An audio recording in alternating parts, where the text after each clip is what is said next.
Hi ನಮಸ್ತೆ friends, YouTube ಮಾಧ್ಯಮಕ್ಕೆ ಸ್ವಾಗತ. ನಮ್ಮ ಆರೋಗ್ಯ ನಮ್ಮ ಕೈಯಲ್ಲಿ ಅನ್ನುವ ಒಂದು ಟಾಪಿಕ್ ಬಗ್ಗೆ ಲಾಸ್ಟ್ 2 ಎಪಿಸೋಡ್ನ ನಾನು ಮಾತಾಡಿದ್ದೆ. ಆ ವಿಡಿಯೋದ ಲಿಂಕ್ ಏನಾದರೂ ಬೇಕಂದರೆ ನಮ್ಮದು ಡಿಸ್ಕ್ರಿಪ್ಷನ್ ಬಾಕ್ಸಲ್ಲಿ ಇದೆ, ನೀವು ಅಲ್ಲಿಂದ ನೋಡ್ಬೋದು. ಇವತ್ತು ಅದರ ಮುಂದುವರಿದ ಭಾಗನ ನಾವು ಮಾತಾಡೋಣ, ಬನ್ನಿ.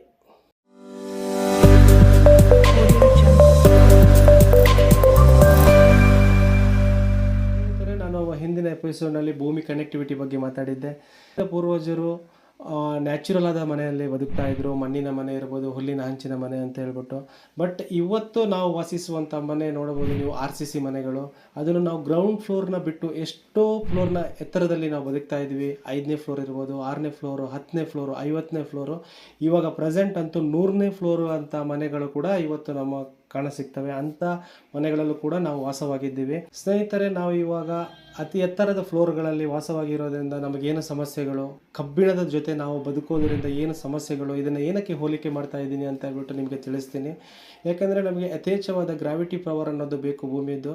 ನಮ್ಮ ದೇಹದಲ್ಲಿ ಬ್ಲಡ್ ಸರ್ಕ್ಯುಲೇಷನ್ 100% ಆಗಬೇಕು ಅಂದರೆ ಒಬ್ಬ ವ್ಯಕ್ತಿಗೆ 2000ದಿಂದ 5000 ಗಾಸ್ ಪವರ್ ಅಂತ ಹೇಳ್ತೀವಿ.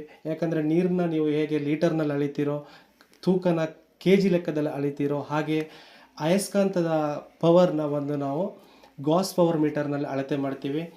ಒಬ್ಬ ವ್ಯಕ್ತಿಗೆ 2000ದಿಂದ 5000 ಗಾಸ್ ಪವರ್ ಪರ್ ಡೇ ಅವನಿಗೆ ಸಫಿಷಿಯೆಂಟ್ ಆದ ಬ್ಲಡ್ ಸರ್ಕ್ಯುಲೇಷನ್ ಆಗಬೇಕಂದ್ರೆ ಬೇಕಾಗುತ್ತೆ. ಆದರೆ ಇವತ್ತು ನಮಗೆ ಭೂಮಿಯನ್ನು ಬಿಟ್ಟು ಈ ಅಂತರ ಕಾಯ್ದುಕೊಳ್ಳುವುದರಿಂದ ನಮಗೆ ಯಾವ ಥರ ಅಂತ ಒಂದು ಎಕ್ಸಾಂಪಲ್ ಕೂಡ ಹೇಳ್ತೀನಿ. ಒಬ್ಬ ವ್ಯಕ್ತಿಗೆ ಒಂದು ದಿನಕ್ಕೆ 4 ರೊಟ್ಟಿ ಬೇಕಂದರೆ ಅವನಿಗೆ ಕೇವಲ 1 ರೊಟ್ಟಿ ಸಿಕ್ಕಿದ್ರೆ ಅವನು ಸಾಯಲ್ಲ. ಆದರೆ ಅವನಿಗೆ ಬೇಕಾದಂಥ ಪೋಷಕಾಂಶ ಸರಿಯಾದ ಪ್ರಮಾಣದಲ್ಲಿ ಸಿಗಲ್ಲ. ಇದೇ ಎಫಿಷಿಯನ್ಸಿ ನಮಗೆ ಇವತ್ತು ಗ್ರಾವಿಟೇಷನ್ ಪವರ್, ಮ್ಯಾಗ್ನೆಟಿಕ್ ಪವರ್ ಏನಂತ ಹೇಳ್ತೀವಿ, ಅದರಲ್ಲಿ ಆಗ್ತಾ ಇರುವಂಥದ್ದು. ಕಬ್ಬಿಣದ ಬಗ್ಗೆ ನಿಮಗೆ ಹೇಳಿದೆ. ಕಬ್ಬಿಣಕ್ಕೂ ಇದಕ್ಕೂ ಏನಕ್ಕೆ ಹೋಲಿಕೆ ಮಾಡ್ತಾ ಇದ್ದೀನಿ ಅಂತ ಹೇಳಿದರೆ, ನಿಮಗೆ ಗೊತ್ತಿರ್ಬೋದು ವೀಕ್ಷಕರೇ, ಅಯಸ್ಕಾಂತ ಮ್ಯಾಗ್ನೆಟ್ ಅನ್ನೋದು ಕಬ್ಬಿಣಕ್ಕೆ ಅಟ್ರ್ಯಾಕ್ಟ್ ಆಗುತ್ತೆ, ಇಲ್ಲ ಅಂದರೆ ಕಬ್ಬಿಣನೇ ಬಂದು ಅಯಸ್ಕಾಂತಕ್ಕೆ ಅಟ್ರ್ಯಾಕ್ಟ್ ಆಗುತ್ತೆ. ಈ ಗುಣ ನಿಮಗೆ ಗೊತ್ತಿರುವಂಥದ್ದು. ಹಾಗಾಗಿ ಭೂಮಿಯಲ್ಲಿ ಇವಾಗಲೂ ಕೂಡ ನಮಗೆ ಯಥೇಚ್ಛವಾದಂತಹ ಗ್ರಾವಿಟಿ ಪವರ್ ಅನ್ನೋದು ಸಿಗ್ತಾ ಇದೆ.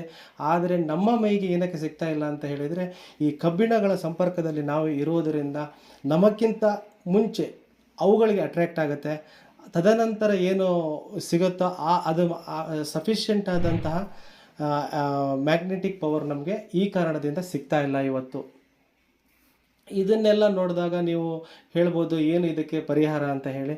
ಬಟ್ ನಾವು ಹಿಂದೆ ಮತ್ತೆ ಒಂದು ಲೈಫ್ ಸ್ಟೈಲ್ಗೆ ಇವತ್ತು ಅಡ್ಜಸ್ಟ್ ಆಗಿಬಿಟ್ಟಿದ್ದೀವಿ. ಈ ಲೈಫ್ ಸ್ಟೈಲ್ನ ಬಿಟ್ಟು ಮತ್ತೆ ನಾವು ಮಣ್ಣಿನ ಮನೆಗೆ ಹೋಗೋಕ್ಕಾಗಲ್ಲ. ವ್ಯವಸಾಯ